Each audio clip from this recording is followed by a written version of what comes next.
J'ai mon écran et c'est parti. Alors, la boîte à outils fixe tes prix te permet de fixer tes prix.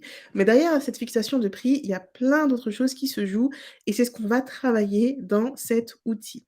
Ce qu'on va voir ensemble, c'est déjà le premier élément à prendre en compte pour fixer tes prix et c'est pas ce que tu penses. Très souvent, on pense à nos charges, et bien en fait, ce n'est pas ça. On va voir aussi l'importance de ton rythme pour pouvoir fixer des prix qui te correspondent et qui te permettent d'avoir le style de vie que tu veux et le rythme de vie que tu veux, sans te tuer à la tâche et pouvoir profiter de ta famille, d'avoir des vacances et cetera. On va également voir comment savoir quoi vendre parce que, des fois on a tellement d'idées, tellement d'envie de faire plein de choses qu'on ne sait plus par quoi commencer et on fait rien. Donc on va voir ensemble comment savoir quoi vendre et puis surtout comment ne pas te laisser déborder par tout, les on-dit, les idées reçues, ce que font les autres et cetera, mais pouvoir fixer et définir ta propre voie. Avec la boîte à outils, tu sauras précisément ce que tu vends, à combien tu le vends, à qui tu le vends et quel est ton chiffre d'affaires idéal. Et cette clarté-là te permet d'être sereine et de vendre en confiance parce que tu es en maîtrise, tu sais. Tu sais ce qu'il y a à faire et quand des questions viennent, eh ben, tu sais y répondre parce que tu sais clairement de quoi elles retournent dans ton entreprise. Et c'est ton rôle. Quand on s'adresse à un entrepreneur ou à quelqu'un qui vend un produit ou un service, on s'attend à ce qu'il soit en maîtrise. Et quand on vient poser des questions, c'est parce qu'on est intéressé. Donc c'est important d'avoir cette vision-là. Un client, un prospect qui vient te voir, c'est qu'il est intéressé. Donc toi, tu lui donnes l'information qu'il vient chercher, tout simplement. Le premier élément à prendre en compte pour fixer des prix qui soient justes, équilibrés et rentables, c'est ton salaire. Très souvent, c'est quelque chose auquel on ne pense pas ou qu'on met en dernier. On se paye en dernier, un dernier bout de chaîne. Or, c'est vraiment pas la chose à faire. Tu te payes en premier, quel que soit le montant, même si c'est 3 euros par création. L'idée, c'est de vraiment de te payer en premier, d'avoir ce mécanisme de te verser un salaire. Tu es la personne la plus importante de ton entreprise, c'est normal que tu te verses un salaire, sinon démotivation, sinon démission. On n'accepterait pas qu'un employeur ne nous paye pas alors qu'on est le meilleur élément. Donc c'est important d'abord de définir quel est le salaire que tu veux gagner et que tu puisses activer ce mécanisme dès le départ. Ensuite, on va travailler sur ton rythme. Ton rythme est aussi important pour que tu puisses avoir un équilibre et que tu puisses vivre tout simplement. Parce que si tu passes ton temps à travailler, à cravacher, à faire, tôt le matin, tard la nuit, à pas avoir de week-end et cetera, tu vas perdre du plaisir. Et pareil, on n'est pas devenu entrepreneur pour perdre du plaisir. Au contraire, ce qu'on souhaitait, c'est avoir de l'équilibre, de la liberté, laisser de la place à notre créativité. Donc c'est important de ne pas produire ou reproduire des environnements qui soient néfastes pour nous. Donc ton rythme de travail est précieux. Tu vas en prendre soin. On va définir dès le départ tes horaires et ton rythme de travail. Ensuite, ce qui va être important de travailler, c'est ton offre. Qu'est-ce que tu offres précisément? Et tu vois bien que j'écris offre et non pas ton produit ou ton service. Parce que le produit, c'est une chose, mais ce qui fait la différence, c'est tout ce que tu vas offrir autour. Si tu vas dans un restaurant, tu vas acheter des frites d'un côté, des frites de l'autre. Qu'est-ce qui fait la différence? Le goût des frites, oui, mais pas que. La façon dont on va les packager, ce qu'on va offrir avec, est-ce qu'on met du ketchup offert ou est-ce qu'on paye en plus? Comment est la boîte? Comment est le packaging, etc. Tout ça va compter. Donc c'est pas uniquement ton produit ou ton service, mais c'est comment tu vas l'offrir à ton client, l'expérience que ton client va vivre, c'est ça qui fera la différence.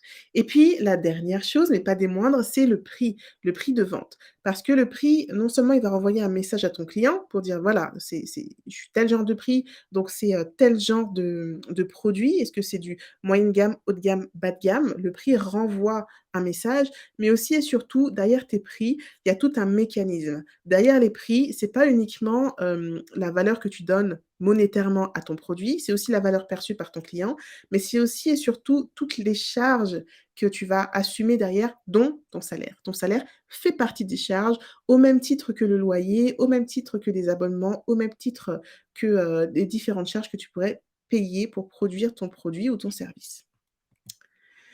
3 erreurs à éviter quand il s'agit de lancer son entreprise et vendre, en fait. La première, c'est commencer par la communication et souvent on est tenté par ça. J'ai une idée de produit-service, je vais créer mes comptes sur Facebook, Instagram et tout ça, je vais faire mon site et tout et puis après hop, tu es bloqué parce que tu sais pas quoi dire, tu sais pas vraiment quoi faire. En fait, quand tu commences par la communication, tu es vite bloqué si tu ne fais pas tout le travail de fond, de savoir justement c'est quoi ta stratégie, c'est quoi ton business model, est-ce que tu vends à prix bas, pour beaucoup de clients? Est-ce que tu vends à prix élevé pour peu de clients? Et surtout, c'est quoi le positionnement de ce que tu crées? Qu'est-ce qu'il y a derrière tout ce que tu crées? Comment tu veux le positionner? Comment tu veux être perçu? Tout ça va être important avant de communiquer. C'est tout ce travail-là qui va te permettre de communiquer facilement après.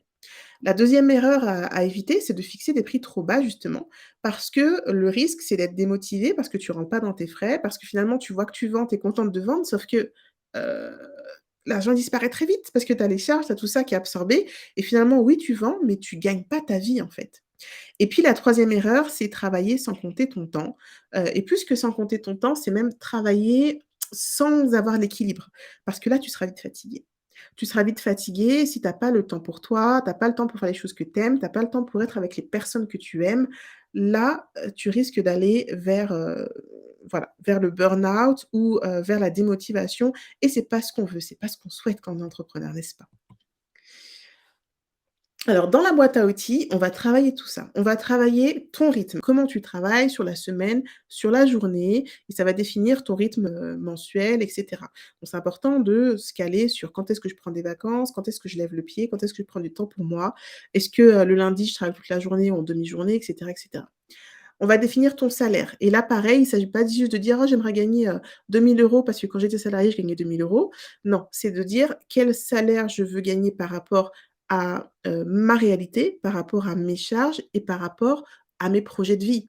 Donc c'est important d'avoir en tête non seulement tes dépenses, actuelles, réelles pour que tu puisses, vivre, on va dire survivre, mais aussi les projets de vie que tu as et les intégrer dans, cette notion de salaire. On va également voir ce que tu vends, être précis sur ce que tu vends parce que le piège quand on vend quelque chose, c'est de rester sur la technique, sur les outils, sur le côté pratique de ce qu'on vend. Sauf que ce que les clients recherchent, c'est plus que ça, c'est de l'émotion parce que ce qu'on vend quand on est créative, c'est pas des choses de première nécessité, c'est des choses dont les personnes n'ont pas besoin, mais dont elles ont envie et donc c'est sur, l'envie qu'il sera important de communiquer. Donc prendre conscience de à quelle envie ton produit ou ton service répond. Il y a 10 envies de base, 10 problèmes, envies ou besoins auxquels on peut répondre à travers nos produits et services et tu vas pouvoir faire le point sur tout ça pour prendre conscience de la vraie valeur de ce que tu vends. Ça va t'ouvrir les yeux, ça va être génial. Ensuite, on va travailler sur le prix et là où c'est beau, c'est qu'on va travailler effectivement sur les charges que tu as, mensuellement, pour faire tourner ton entreprise. Les charges ponctuelles qui sont liées, alors les charges fixes, ce sont les charges de fonctionnement et les charges variables qui sont liées vraiment à ta création, à ta production. Donc par exemple, moi je vends des gâteaux, pour chaque gâteau, j'aurai des charges variables parce que c'est des charges qui vont dépendre du type de gâteau. Quand je fais des coachings, j'ai des charges variables parce que ça dépend du type de coaching que je fais. Pour certains, c'est du présentiel, pour d'autres, c'est du Zoom, j'ai pas les mêmes charges. Et puis, la dernière chose, mais pas des moindres, c'est la main-d'œuvre. Ta main-d'œuvre à toi. Et il y a plein de faux frais auxquels on ne pense pas, mais qui sont là, des choses qu'on fait pour chaque client et qu'on n'intègre pas dans nos tarifs et du coup, c'est du temps qu'on ne se paye pas. Donc dans cette partie sur les prix, tu vas pouvoir voir les 3 éléments qui rentrent dans la fixation du prix et comment tu peux, travailler dessus, jouer le curseur pour avoir des prix qui soient rentables pour toi et avoir conscience vraiment de voilà, je vends à ce prix-là, mais je décide de vendre à ce prix-là et j'ai conscience de ce que ça implique pour moi dans mon entreprise. On va aussi définir ton chiffre d'affaires idéal, donc qui correspond au salaire que tu souhaites gagner. Donc le chiffre d'affaires idéal par rapport à ton salaire, mais aussi par rapport à ton rythme de travail. On va regarder par rapport à ta création phare ou ton produit phare, combien tu es en capacité d'en proposer ou d'en vendre en fonction du temps de travail que tu souhaites avoir. Et ensuite, ben, on voit le chiffre d'affaires idéal que tu peux faire et on équilibre tout ça.